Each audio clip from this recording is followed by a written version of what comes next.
आणि निघाली गाडी ह्यांची. निघाल्यानंतर आपण म्हणले गाडीत बस. रामभाऊ म्हणले मी आता जातो गादेगावला. मालक म्हणले ह्यांचं काय काम आहे म्हणजे आता आपण 5ला पुन्हा सुरू करणार आहे. असं काय म्हणले बसू द्या काम आहे. त्यांनी सांगितलं नाही मालकाला काय. मी गेलो मेन मधू काका. त्यावेळेला स्टेशन रोडला ती पॉप्युलर हॉटेल चांगलं चालत आणि त्याच्या समोर ती राजूचं शोरूम होतं ह्याच बुगरीच. गाडी उभा केली. मग ती उभा केली गाडी. मग मालक म्हणजे अहो आपण इथं काय करणार म्हणजे जायचं आता 2 वाजून गेले जेवायचं आहे. चहाचं काय मध्येच काढलंय म्हणजे उतरा तर खाली म्हणले. उतरलो त्या हॉटेलात गेलो. मला म्हणले समोर असं आपण ती काय तो माणूस बसलाय म्हणले. त्यांना बोलवून आणलं त्याला. मालकाला काय सांगितलं नाही काय नाही. म्हणले ह्यांना एक मोटरसायकल जोडून द्या. त्यावेळेला मोटरसायकल जोडून मिळत होती. त्यावेळेला आयती अशा सुट्ट पार्ट द्यायचं. आणि निवडणूक झाल्यावर म्हणले माझ्याकडे या सांगू दे तुमच्या मालकाला फोन करून. मालक सांगते म्हणल्यावर करतो देतो. गेले आमचं काम झाले. मग जाताना ती गाडीत बसताना आपल्याला मी आपलं असं धरलं हाताला. गाडी दिली. याला काय करायचं माणूस आहे. तेवढे पैसे नाही लगेच पैसे आणाय. खिशात हात घातलं त्याने एक 20 रुपये दिले. 20 रुपयात आम्ही पूजा करून पेट्रोल टाकून गावात आलो. सुरुवात त्यांच्या जवळ जाण्याची ती सुरुवात. त्या सदग्रस्तानं निवडणूक झाल्यानंतर किंवा त्याच्या अगोदर कधीही मला त्या गाडीच्या पैशाचं विचारलं नाही. आणि मी पण त्यांना बोललो. म्हणजे जवळ जाण्याचा हा एक प्रसंग. तर तिथलं काय 85 इलेक्शन झालं. आमदार झाले. आम्हाला गावात विरोध द्यायला. पार्टीत 2 भाग आमच्यात. पार्टीचे 2 भाग. मग एक भाग औदुंबर पाटील धार्जिन आपल्याला फक्त प्रचारक पाटीलला भीती दाखवायची आणि मग आम्हाला सरपंच पद देत असला तर येतो नाही. ते असं 1-2-3 वेळा 2 वेळा झालं तसं. मग 3ऱ्या वेळेला भास्करप्पा मालकाला म्हणल्यावर तुम्ही प्रत्येक वेळेला ते रामभाऊ येते काही तर सांगत बसते आणि ते सांगाल तीच तुम्ही करताय म्हणले. की माणूस म्हातारा झाला की म्हणले ह्याच्या बाजूने कधी तुम्ही बोलणार आहे का नाही. ग्राउंड लेवलला काम ही करते आणि सत्ता मात्र तुम्ही ऐन वेळेला दुसऱ्याला देता. भास्करप्पावर खवळले. तुम्ही लय लाड करता म्हणले बाहेर माया. त्याची त्याला माणसं निवडून आणता येत नाही. अहो ती करेल ती पण आपण पार्टी म्हणून त्याचं काय करायचं आहे का नाही म्हणजे. मग 3रं इलेक्शन झालं. मग 3रं इलेक्शन झाल्यानंतर 3 पार्ट्या उभा राहिल्या.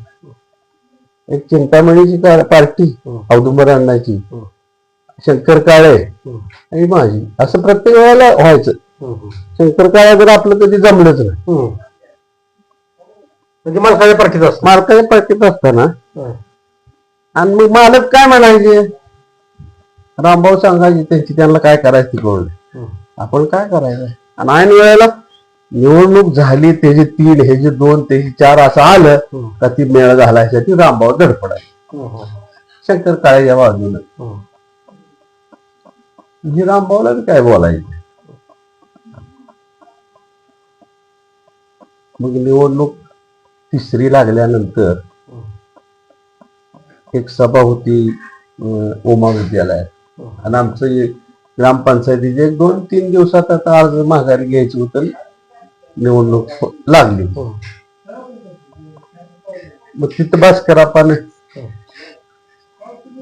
कार्यक्रम संपल्यानंतर भास्कर आपांनी काय केलं, मालक म्हणले जरा तिकडे चला. म्हणजे काय काम आहे?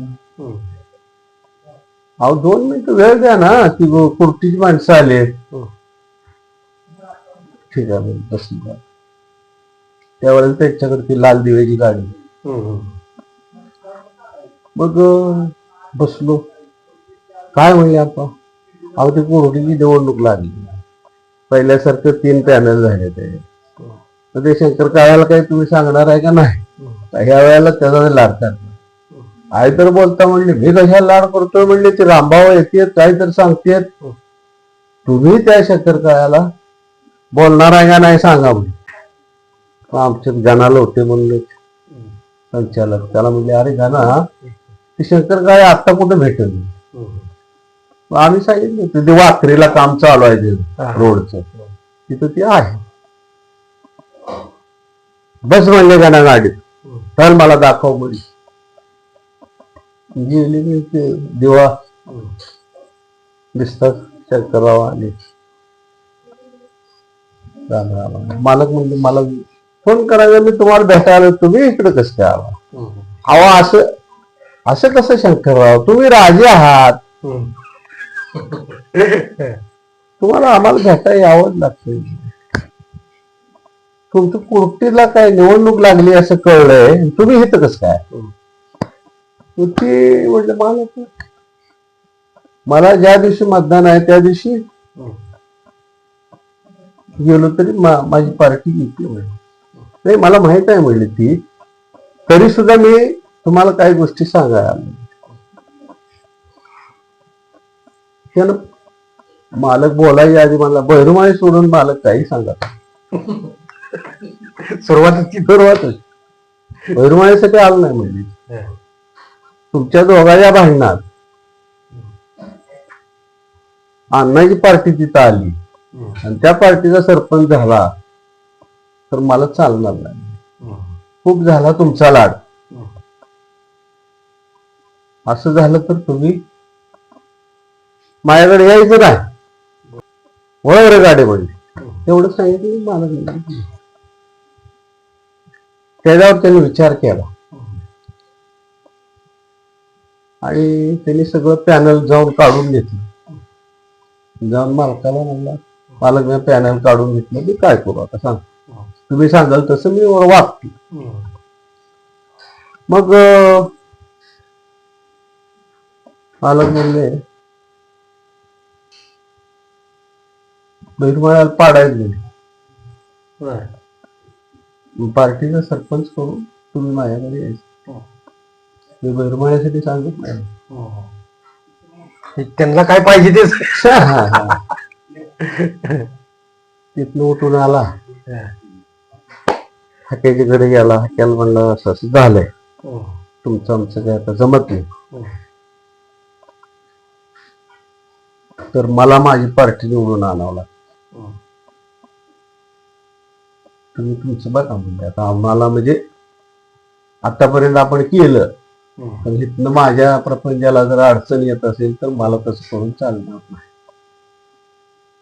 त्यावेळेला बरेच दिवस हा संघर्ष 15 वर्ष चालत असल्यामुळं गावातल्या लोकांना बी ती नकोस झालं होतं. प्रत्येक वेळेला ह्या माणसाला हे असं करते, गाव बी उत्स्फूर्तपणे मागून 11 मेंबर मध्ये त्यावेळेला आपले 8 मेंबर निवडून आले. पूर्ण बहुमत झालं. पूर्ण बहुमत झालं. तरी त्यांनी माग लाकडा लावला. त्यांचे 3 मेंबर आले होते. 2 हरिजन माणसाला त्यांनी आमिष दाखवलं होतं, तुम्ही आमच्या पार्टीत या आणि एका हाक्याच्या माणसाला म्हणले तुला आम्ही सरपंच करतो. तो हाक्याचा माणूस जो होता त्याच्या पार्टीतला टाक्यावरचा. ती म्हणलं तुमची पार्टी सोडली आहे, मला सरपंच व्हायसाठी नाही तर बहिरमाळ्याला सरपंच करायसाठी मी तुमची पार्टी सोडली. मला सरपंच व्हायचं नाही. काय सरपंच पद ज्याला जितो म्हणजे त्यांनी सांगितलं. त्यांनी सांगितलं. ती गेली रात्री, ज्याला 12-1 वाजता त्याच्याकडे आली होती, ती उठून आलं सायकलवर माझ्याकडे. मला उठवलं, अरे म्हणजे चाल. मग हक्क्याचा माणूस तसा मदत आल्यानंतर उठलो मी आणि गाडी चालू करून पंढरपूरला गेलो त्या रात्री. भास्कराप्पाचं त्यावेळेला ती चेअरमन होती कारखान्यात, पांडुरंग कारखाना. ती उठणं मला आतमध्ये लागलं शिवाय द्यायला. ते अगोदर म्हणत होते जरी 8 माणसं आली असली तर म्हणला ती माणूस लय हे आहे म्हणला, तुला होऊ देणार नाही. तर पहिली माणसं उचलून घेऊन कुठले पुन्हा सांगितलं, त्याने गाडी आली, आम्ही कारखान्यावर माणसं निघली. आज 15 दिवस त्याची तारीख येऊस तर आपलं तारीख आली. मग काय त्यांचं कुठं जुळलं नाही, आपल्या पूर्ण 8 माणसं आपल्या मागं आली आणि मी सरपंच झालो. हे किती साली सरपंच झाला तुम्ही? साधारण मला वाटतं 2000 साली. बरं. हो. मग गेलो मालकाचा पाया पडून बसले, सगळ्याला चहा मागितला. सगळ्या देखील मालकांचे या पुढं भैरू तू कुठलीही निवडणूक लढवायची नाही. किती गेले पैसे? काय गेले काय पैशावर नाही त्यांचं ध्यान.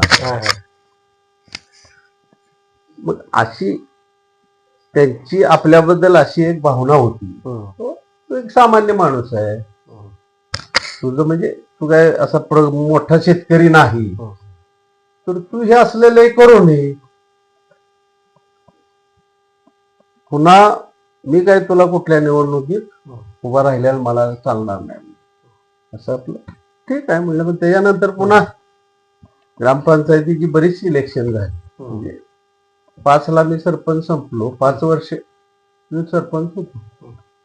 मग सरपंच झाल्यामुळं मग काय गावाच्या कामासाठी, ग्रामपंचायतीच्या निधीसाठी म्हणा किंवा काही कार्यक्रम गावात घ्यायचे, ह्या निमित्तानं आपण रोजच जाणं येणं वाढलं.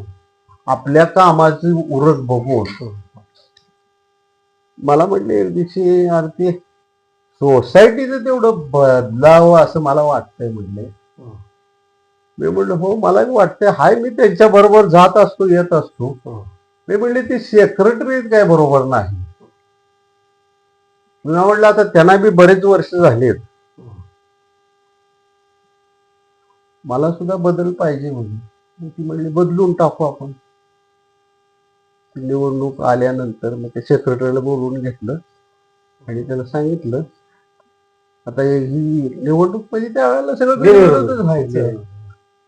भैरूला चेअरमन कर म्हणले त्याला. मग म्हणलं सेक्रेटरी त्यावेळेला सगळं ऐकत होते ना. पण ते आपल्याला त्यात कळत असल्यामुळे सेक्रेटरीला जास्त वाव दिला नाही. त्या दरम्यानच्या काळात आपलं सेक्रेटरी पुन्हा बदलून घेतला, दुसरा मोहोळकर म्हणून घेतला. आता थोडं आणलं शिस्तीत गाणं त्या सोसायटीत. आपलं काम बघून ही बघून आणि मग आपण सोसायटीचं काम बघितलं, ग्रामपंचायतीचं काम बघितलं, त्यांच्या राजकारणाचं काम बघितलं, 5 वर्षातनं येणारा निधी आमचं फलानं ज्या ज्या काही घटना होत्या त्यात कुठंही त्यांच्याबद्दल आपल्याबद्दल त्यांच्याकडे कुणाचीही तक्रार माझ्या आयुष्यात गेली नाही. म्हणजे राजकीय बी कुणी माझ्याबद्दल काय सांगितलं नाही. आर्थिक बाबतीत तर मी आपलं सरळ काय असेल ती करायची. म्हणजे कुणी अशी तक्रार केली नाही बाबा हे आप असं करून बैरुमाळी असं करते असलं काय आपण केलंच नाही. त्यामुळं त्यांना बरं वाटायचं. अशा पद्धतीनं आपली वाटचाल सुरू झाली. म्हणजे साधारण 85 पासून 2005 पर्यंत ही माझा प्रपंच, त्यांचं राजकारण हे आपलं साध्या पद्धतीने सगळं चालू. काय संगीत काय नव्हतं आपल्यापाशी. मग सरपंच झालो, चेअरमन झाल्यानंतर मालक म्हणले आता थोडं लक्ष घरी दे, नाहीतर वेळ घरच्याला देत जा. ती नसलं तर मग हिथं काय उपयोग आहे. तर ती कामं असले रस्त्याची हे त्यांचा विरोध असायचा. शेती करायची म्हणायची ती काय करायची, लबाड लोक आहेत सगळे, ठेकेदार लबाड, साहेब लबाड, सगळं म्हणले असल्यात कशाला घाणीत जायचं आपण, असा त्यांचा विरोध असायचा या गोष्टी.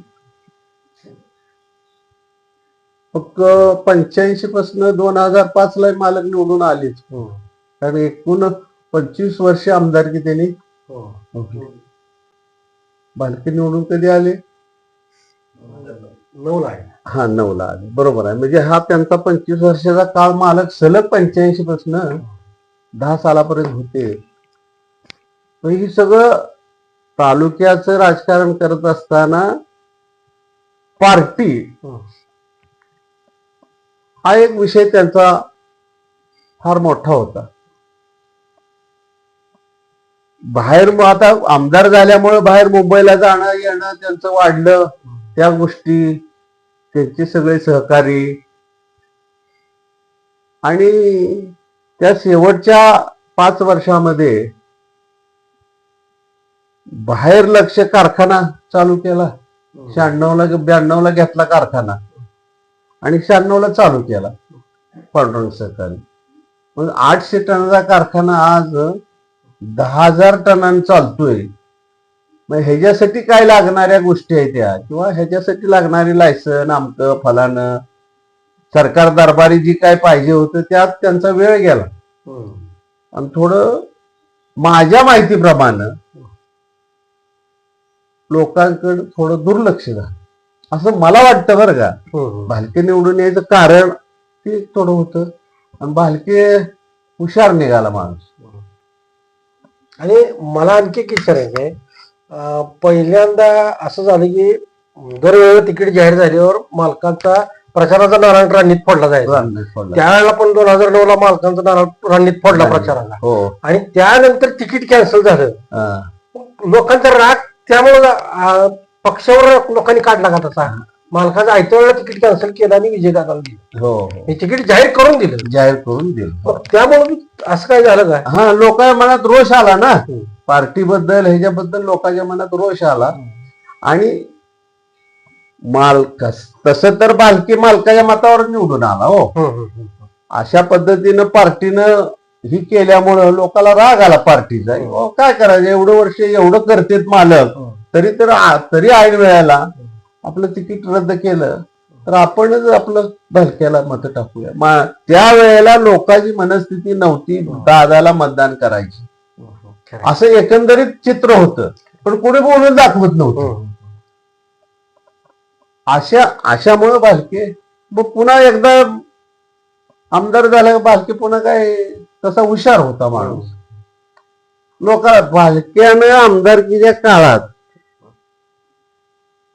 काय अशी एखादी मोठी सांगण्यासारखी घटना केली? काही केलीच नाही ना. हाही विठ्ठल चालवला. हो, आणि लोकाला आपलं हसून खेळून आपलं लोकाला अट्रॅक्शन कसं होईल एवढं त्यांनी केलं. नाहीतर अशी काय मोठी आमदारकीच्या काळात त्यांची काय एखादी गोष्ट सांगण्यासारखी घडलेली नाही. भीमा सहकारीचा जो काळ आहे तो कवाचा साधारण? भीमा सहकारीमध्ये म्हणजे निलावात निघालेला कारखाना होता. मालकाने सांगितलं आम्ही ते चालवू. नाही, मालक गेले नाहीत चालवायला. ज्या वेळेला कारखाना निलावात जायचं असं चाललं त्यांचं सरकारचं, त्यावेळेला वसंतदादांनी त्यांना बोलवून घेतलं. वसंतदादा, विजयदादा ही एक पार्टी होती वेगळी. काँग्रेसमध्ये 2 गट, एक शरद पवाराचा गट आणि एक वसंतदादाचा गट. मग ही शरद पवार ह्याच्या गटात होती मालक विजयदादाच्या, आणि विजयदादा वसंतदादाच्या. मग त्यांनी सांगितलं की बाबा तुम्हाला कारखाना नाही, तुमची अडचण आहे, तर तुम्ही सुधाकर ही तुम्ही घ्या, चालवा, तुमच्या लोकांचा मुजगाळा, कारखाना चांगला होईल, तुमच्या लोकांची सोय होईल. ही साधारण माझ्या म्हणण्याप्रमाणे 90चा काळ असेल तो, 90-91चा. मग ती आपल्याला गरज होती, मालकाला त्याची गरज होती. मालकाने घेतला तो कारखाना, चालवला, आपल्या लोकांचा ऊस सुद्धा तिकडे गेला. हा, आता मला आणखी एक आता विचारायचं, खरं तर मी लहान होतो, मला पण ती काळ आठवतो. ज्या वेळेला भीमा सहकारी चालवायला घेतला त्या टायमाला त्या भागातल्या लोकांनी ऊस दिली नाहीत. पण आपला जी पट्टा आहे, बवाळी, उंबरगाव, तिसंगी, सोनकर हा जो परिसर आहे, पहिल्या बिलावर लोकांनी उसं पाठवली, कारखाना मालक म्हणले कारखाना आपला आणायला. हा हे खरं आहे हे बरोबर आहे ना. त्या पहिल्या बिलावर. पण तिथं- तिथनं पुढच्या काळामध्ये हा, त्या लोकांनी पैसे बुडतील म्हणून बिल दिलं नाही. हा. पण आज मालक झाली ती लोक, मालक आणि कारखाना फायद्यात आणण्यासाठी आपला हा पट्टा सगळा सगळा- ऊसाचा भाग सगळा एका बिलावर. नाही हा सामान्य माणसाचा त्यावेळेला तोटाच झाला. हम्म. पण मालकाच्या प्रेमाखातर किंवा मालकानं आपल्यासाठी केलेल्या सोयीसाठी लोकांनी सुद्धा त्यावेळेला सण केलं. कुठं भ्रशब्द सुद्धा लोक म्हणत नव्हती, कारण का तेवढं प्रेमच होतं लोकांचं. बरं पर्याय बी नव्हता आपल्याला, अशामुळे लोक त्याच्याबद्दल काही बोलत नव्हते.